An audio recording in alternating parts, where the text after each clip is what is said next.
ओम शांति। 14 फरवरी 2026 विशेष शिव जयंती निमित्त बाबा के महावाक्य। मीठे बच्चे, तुम सर्वोत्तम सौभाग्यशाली ब्राह्मण कुलभूषण हो। तुम्हें स्वयं भगवान बधाइयां देते हैं। प्रश्न: बाप बच्चों को संगम पर ही सृष्टि का समाचार सुनाते हैं, सतयुग में नहीं, क्यों? उत्तर: क्योंकि सतयुग तो है ही आदि का समय। उस समय सारी सृष्टि का समाचार अर्थात सृष्टि के आदि मध्य अंत का ज्ञान कैसे सुनाए? जब तक सर्कल रिपीट ही नहीं हुआ है, तब तक समाचार सुना ही कैसे सकते? संगम पर ही तुम बच्चे बाप द्वारा पूरा समाचार सुनते हो। तुम्हें ही ज्ञान का तीसरा नेत्र मिलता है। ओम शांति। आज है त्रिमूर्ति शिव जयंती, सो ब्राह्मण जयंती, सो संगम युग जयंती का शुभ दिवस। बहुत हैं जिनको बाबा ईश्वरीय जन्म सिद्ध अधिकार की ग्रीटिंग्स भी नहीं दे सकते। बहुत हैं जिनको पता नहीं है कि शिव बाबा कौन है, उससे क्या मिलना है, वह ग्रीटिंग्स क्या समझ सकते हैं। नए बच्चे बिल्कुल समझ न सके। यह है ज्ञान का डांस। कहते हैं ना, श्री कृष्ण डांस करता था। यहाँ बच्चियां राधे कृष्ण बन डांस करती हैं, परंतु डांस की तो बात ही नहीं। वह तो वहां सतयुग में बचपन में प्रिंस प्रिंसेस के साथ डांस करेंगे। बच्चे जानते हैं यह बाप दादा है।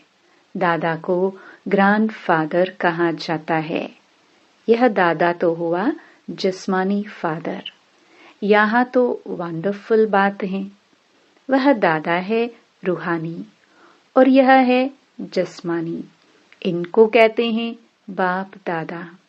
बाप से दादा द्वारा वर्षा मिलता है। वर्षा है दादे का, ग्रैंड फादर का। सब आत्माएं ब्रदर्स हैं, तो वर्षा बाप से मिलता है।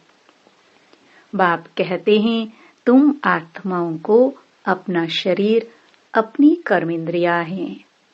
मुझे निराकार कहते हैं। जरूर मुझे शरीर चाहिए। तब तो बच्चों को राजयोग सिखाऊं अथवा मनुष्य से देवता, पतित से पावन बनने का मार्ग बताऊं व मोत पलित कपड़े धोऊं। जरूर बड़ा धोबी होगा।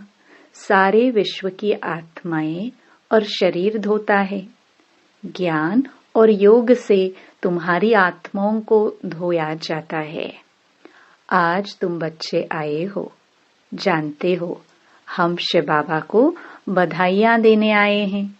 बाप फिर कहते हैं कि तुम जिसको ग्रीटिंग्स देते हो, वह बाप भी तुम बच्चों को ग्रीटिंग्स देते हैं, क्योंकि तुम बहुत सर्वोत्तम सौभाग्यशाली ब्राह्मण कुलभूषण हो।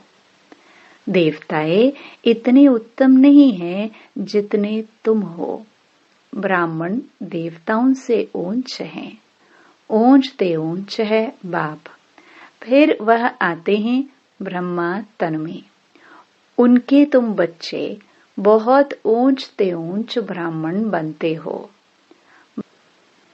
ब्राह्मणों की है छोटी, उसके नीचे हैं देवताएं, सबसे ऊपर है बाबा। बाबा ने तुम बच्चों को ब्राह्मण ब्राह्मणियां बनाया है, स्वर्ग का वर्षा देने।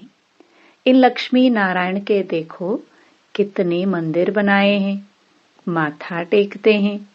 भारतवासियों को यह तो मालूम होना चाहिए कि यह भी मनुष्य हैं। लक्ष्मी नारायण दोनों अलग अलग हैं। यहाँ तो एक मनुष्य के दोनों नाम रखे हैं। एक का नाम लक्ष्मी नारायण अर्थात अपने को विष्णु चतुर्भुज कहते हैं। लक्ष्मी नारायण अथवा राधे कृष्ण नाम रखाए हैं तो चतुर्भुज हो गए ना। वह विष्णु तो है सूक्ष्म वतन का एम ऑब्जेक्ट। तुम इस विष्णुपुरी के मालिक बनेंगे। यह लक्ष्मी नारायण विष्णुपुरी के मालिक हैं। विष्णु की हैं 4 भुजा, 2 लक्ष्मी की, 2 नारायण की। तुम कहेंगे हम विष्णुपुरी के मालिक बन रहे हैं। अच्छा, बाप की महिमा का गीत सुनाओ। कितना मीठा, कितना प्यारा शिव भोला भगवान। सारी दुनिया में शुरू से लेकर अब तक कोई की भी इतनी महिमा नहीं है सिवाय एक के। नंबरवार तो है ही, सबसे ज्यादा सर्वोत्तम महिमा है ओंज तेओंज परमपिता परमात्मा की, जिसके तुम सब बच्चे हो। कहते हो हम ईश्वरीय संतान हैं। ईश्वर तो स्वर्ग रचता है, फिर तुम नरक में क्यों पड़े हो? ईश्वर का यहाँ जन्म है। क्रिश्चियन कहेंगे हम क्राइस्ट के हैं। यही भारतवासियों को भूल गया है कि हम परमपिता परमात्मा शिव के डायरेक्ट बच्चे हैं। बाप यहाँ आते हैं बच्चों को अपना बनाए, फिर राज्य भाग्य देने। आज बाबा अच्छी रीति समझाते हैं क्योंकि नए भी बहुत हैं। इन्हों के लिए समझना मुश्किल है। हाँ, फिर भी स्वर्गवासी बनते हैं। स्वर्ग में सूर्यवंशी राजा रानी भी हैं, दास दासिया भी हैं, प्रजा भी होती हैं। उनमें कोई गरीब कोई साहूकार होते हैं, उनकी भी दास दासिया होती हैं। सारी राजधानी यहाँ स्थापन हो रही है। यह तो और कोई को मालूम नहीं है। सबकी आत्मा तमो प्रधान है। ज्ञान का तीसरा नेत्र कोई को है नहीं। गीत अभी बाप की महिमा सुनी। वह है सबका बाप। भगवान को बाप कहते हैं, बेहद का सुख देने वाला पिता। यही भारत है जिसमें बेहद का सुख था। लक्ष्मी नारायण का राज्य था। यह लक्ष्मी नारायण छोटेपन में राधे कृष्ण हैं। फिर स्वयंवर बाद लक्ष्मी नारायण नाम पड़ता है। इस भारत में 5000 वर्ष पहले देवताओं का राज्य था। सिवाय लक्ष्मी नारायण के कोई का राज्य नहीं था, कोई खंड नहीं। तो अब भारतवासियों को भी जरूर मालूम होना चाहिए कि लक्ष्मी नारायण ने आगे जन्म में कौन से कर्म किए। जैसे कहेंगे बिड़ला ने कौन से कर्म किए जो इतना धनवान बना। जरूर कहेंगे अगले जन्म में दान पुण्य किया होगा। कोई के पास बहुत धन है, कोई को खाने के लिए नहीं मिलता, क्योंकि कर्म ऐसे किए हैं। कर्मों को तो मानते हो। कर्म अकर्म विकर्म की गति गीता के भगवान ने सुनाई थी, जिसकी महिमा सुनी। शिव भगवान है एक, मनुष्य को भगवान नहीं कहा जाता है। अब बाप कहाँ आया है समझाते हैं। सामने महाभारत लड़ाई खड़ी है तो मीठे ते मीठा बाबा समझाते हैं। इनको दुख में सब याद करते हैं, दुख में सिमरन सब करे। शिव बाबा को दुख में सब याद करते हैं। सुख में कोई नहीं करता। स्वर्ग में तो दुख नहीं था, वहां बाप का पाया हुआ वर्षा था। 5000 वर्ष पहले जब शिव बाबा आया तो भारत को स्वर्ग बनाया। अब नरक है। बाप आए हैं स्वर्ग बनाने। दुनिया को तो पता भी नहीं। कहते हैं हम सब अंधे हैं। अंधों की लाठी आप प्रभु आओ, आकर आंखें प्रदान करो। तुम बच्चों को ज्ञान का तीसरा नेत्र मिलता है। जहाँ हम आत्माएं रहती हैं वह है शांति धाम। बाप भी वहाँ रहते हैं। तुम आत्माएं और हम रहते हैं। इनकी आत्मा को कहते हैं। मैं तुम सब आत्माओं का बाप वहाँ रहता हूँ। तुम पुनर्जन्म का पाठ बजाते हो, मैं नहीं बजाता हूँ। तुम विश्व के मालिक बनते हो, मैं नहीं बनता हूँ। तुमको 84 जन्म लेने पड़ते हैं। तुमको समझाया था कि हे बच्चे, तुम अपने जन्मों को नहीं जानते हो। 84 लाख जन्म कहते हैं। यह झूठी बातें हैं। मैं ज्ञान का सागर पतित पावन हूँ। मैं आता तब हूँ जब सब पतित हैं। तब ही आकर सृष्टि के आदि मध्य अंत का राज समझाए त्रिकालदर्शी बनाता हूँ। बहुत पूछते हैं, पहले पहले मनुष्य कैसे रचे? भगवान ने सृष्टि कैसे रची? एक शास्त्र में भी दिखाते हैं। प्रलय हुई, फिर सागर में पीपल के पत्ते पर बच्चा श्री कृष्ण आया। बाप कहते हैं, ऐसी कोई बात नहीं, यह बेहद का ड्रामा है। दिन है सतयुग त्रेता, रात है द्वापर कलयुग। बच्चे बाप को बधाइयाँ देते हैं। बाप कहते हैं, ततत्वम। तुम भी 100% दुर्भाग्यशाली से 100% सौभाग्यशाली बनते हो। तुम भारतवासी वह थे, परंतु तुमको पता नहीं है। बाप आकर बताते हैं, तुम अपने जन्मों को नहीं जानते हो, मैं आकर बताता हूँ। तुमने 84 जन्म लिए हैं। बाप तुमको संगम पर सारे सृष्टि का समाचार सुनाते हैं। सतयुग में थोड़े ही सुनाएंगे। जिस समय सृष्टि के आदि मध्य अंत हुई नहीं, तो उसका समाचार कैसे समझाए? मैं आता हूँ अंत में, कल्प के संगम युगे। शास्त्रों में लिखा है युगे युगे। श्री कृष्ण भगवान वाच गीता में लिख दिया है। सब धर्म वाले श्री कृष्ण को भगवान थोड़े ही मानेंगे। भगवान तो निराकार है ना, वह है सब आत्माओं का बाप। बाप से वर्षा मिलता है। तुम सब आत्माएं भाई भाई हो। परमात्मा को सर्वव्यापी कहने से तो फादरहुड हो जाता है। फादर को कभी वर्षा मिलता है क्या? वर्षा बच्चों को मिलता है। तुम आत्माएं सब बच्चे हो।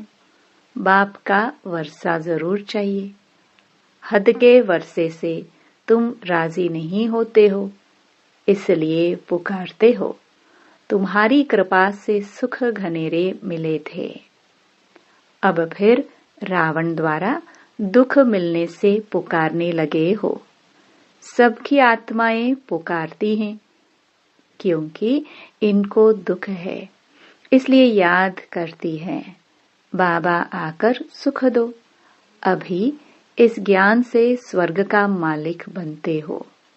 तुम्हारी सद्गति होती है, इसलिए गाया जाता है, सर्व का सद्गति दाता एक बाप।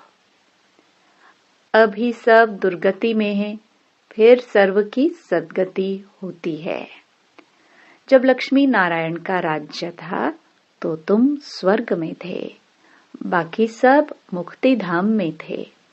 अब हम बाप द्वारा राजयोग सीखते हैं। बाप कहते हैं, कल्प के संगम पर मैं तुमको पढ़ाता हूँ, मनुष्य से देवता बनाता हूँ। अभी तुम बच्चों को सारा राज समझाता हूँ। शिवरात्रि कब हुई है, यह तो मालूम होना चाहिए। क्या हुआ, शिव बाबा कब आया, कुछ नहीं जानते। तो पत्थर बुद्धि ठहरे ना। अभी तुम पारस बुद्धि बनते हो। भारत पारसपुरी गोल्डन एज था। लक्ष्मी नारायण को भी भगवान भगवती कहते हैं। उन्हों को वर्षा भगवान ने दिया, फिर दे रहे हैं। तुमको फिर से भगवान भगवती बना रहे हैं। अभी यह तुम्हारा बहुत जन्मों के अंत का जन्म है। बाप कहते हैं विनाश सामने खड़ा है। इनको कहा जाता है रुद्र ज्ञान यज्ञ। यह सब मटेरियल यज्ञ होते हैं। यह है ज्ञान की बात। इसमें बाप आकर मनुष्य को देवता बनाते हैं। तुम बधाइयां देते हो शिव बाबा के आने की। बाबा फिर कहते हैं मैं अकेला थोड़े आता हूँ, मुझे भी शरीर चाहिए। ब्रह्मा तन में आना पड़े। पहले पहले सूक्ष्म वतन रचना पड़े, इसलिए इनमें प्रवेश किया है। वह तो पतित था, 84 जन्म ले पतित बना है। सब पुकारते थे। अब बाप कहते हैं मैं फिर से तुम बच्चों को वर्षा देने आया हूँ। बाप ही भारत को स्वर्ग का वर्षा देते हैं। स्वर्ग का रचयिता बाप है। जरूर स्वर्ग की सौगात ही देंगे। अभी तुम स्वर्ग के मालिक बन रहे हो। यह पाठशाला है। भविष्य में मनुष्य से 21 जन्मों के लिए देवता बनने की। तुम स्वर्ग के मालिक बन रहे हो। 21 पीढ़ी तुम सुख पाते हो। वहां अकाले मृत्यु होती नहीं। जब शरीर की आयु पूरी होती है तब साक्षात्कार हो जाता है। एक शरीर छोड़ दूसरा लेते हैं। सर्प का भी मिसाल है ना। तुम बच्चे अभी बाप को बधाइयां देते हो। बाप फिर तुमको बधाइयां देते हैं। तुम अभी दुर्भाग्यशाली से सौभाग्यशाली बन रहे हो। पतित मनुष्य से पावन देवता बनते हो। चक्र तो फिरता है। यह तो तुम बच्चों को समझाना है। फिर यह प्राय लोप हो जाता है। सतयुग में ज्ञान की दरकार नहीं रहती। अभी तुम दुर्गति में हो, तब इस ज्ञान से सद्गति मिलती है। बाप ही आकर स्वर्ग की स्थापना करते हैं। सर्व का सतगुरु एक ही है। बाकी भक्ति मार्ग के कर्म कांड से कोई की सद्गति नहीं होती। सबको सीढ़ी नीचे उतरना ही है। भारत सतो प्रधान था, फिर 84 जन्म लेने पड़े, फिर अब तुमको छड़ना है। मुक्ति धाम अपने घर जाना है। अब नाटक पूरा होता है। यह पुरानी दुनिया खत्म हो जाएगी। भारत को अविनाशी खंड कहा जाता है। बाप का जन्म स्थान कब खत्म नहीं होता। तुम शांति धाम में जाकर फिर आएंगे, आकर राज्य करेंगे। पावन और पतित भारत में ही होते हैं। 84 जन्म लेते लेते पतित बने हो, योगी से भोगी बने हो। यह है रौरव नरक। महान दुख का समय है। अभी तो बहुत दुख आने का है। खूने नाहिक खेल हैं। बैठे बैठे बॉम्ब्स गिरेंगे। तुमने क्या गुनाह किया? नाहिक सबका विनाश हो जाएगा। विनाश का साक्षात्कार तो बच्चों ने किया है। अब तुम सृष्टि चक्र का ज्ञान जान गए हो। तुम्हारे पास ज्ञान की तलवार, ज्ञान खड्ग है। तुम हो ब्रह्मा की मुख वंशावली ब्राह्मण। प्रजापिता भी बाबा है। कल्प पहले भी इसने मुख वंशावली पैदा की थी। बाप कहते हैं मैं कल्प कल्प आता हूँ। इसमें प्रवेश कर तुमको मुख वंशावली बनाता हूँ। ब्रह्मा के द्वारा स्वर्ग की स्थापना कराता हूँ। स्वर्ग में तो भविष्य में ही जाएंगे। चीची दुनिया तो खत्म होनी चाहिए। बेहद का बाप आते ही हैं नई दुनिया रचने। बाप कहते हैं, मैं तुम बच्चों के लिए हथेली पर बहिश्त ले आया हूं। तुमको कोई भी तकलीफ नहीं देता हूं। तुम सब द्रौपदिया हो। अच्छा, मीठे मीठे सिखिलदे बच्चों प्रति माता पिता बाप दादा का याद प्यार और गुड मॉर्निंग। रूहानी बाप की रूहानी बच्चों को नमस्ते। धारणा के लिए मुख्य सार। पहला, देवताओं से भी ऊंच हम सर्वोत्तम ब्राह्मण है। इस रूहानी नशे में रहना है। ज्ञान और योग से आत्मा को स्वच्छ बनाना है। दूसरा, सबको शिव बाबा के अवतरण की बधाइयां देनी है। बाप का परिचय देकर पतित से पावन बनाना है। रावण दुश्मन से मुक्त करना है। वरदान, विस्तार की रंग बिरंगी बातों से किनारा कर मुश्किल को सहज बनाने वाले सहज योगी भव। जब बाप को देखने के बजाय बातों को देखने लग जाते हो तो कई क्वेश्चन उत्पन्न होते हैं और सहज बात भी मुश्किल अनुभव होने लगती हैं, क्योंकि बातें हैं वृक्ष और बाप है बीज। जो विस्तार वाले वृक्ष को हाथ में उठाते हैं वह बाप को किनारा कर देते हैं। फिर विस्तार एक जाल बन जाता है जिसमें फंसते जाते हैं। बातों के विस्तार में रंग बिरंगी बातें होती हैं जो अपनी ओर आकर्षित कर लेती है। इसलिए बीज रूप बाप की याद से बिंदी लगाकर उससे किनारा कर लो तो सहज योगी बन जाएंगे। स्लोगन, मैं और मेरेपन की अलॉय को समाप्त करना ही रियल गोल्ड बनना है। ये अव्यक्त इशारे एकता और विश्वास की विशेषता द्वारा सफलता संपन्न बनो। अभी सभी मिलकर एक मत हो सेवा के कोई भी कार्य को धूमधाम से आगे बढ़ाओ। हर ब्राह्मण आत्मा के सहयोग से शुभ कामनाओं शुभ भावनाओं से सेवाओं की धूम मचाओ। अगर कोई मुख से बोल नहीं सकते तो मनसा वायुमंडल से सुख की वृत्ति, सुखमय स्थिति और सुखमय संसार बनाए। कहाँ जा नहीं सकते हो, तबीयत ठीक नहीं है, तो घर बैठे यह सेवा करो। सेवा में सहयोगी जरूर बनो, तब सर्व के सहयोग से सुखमय संसार बनेगा। ओम शांति।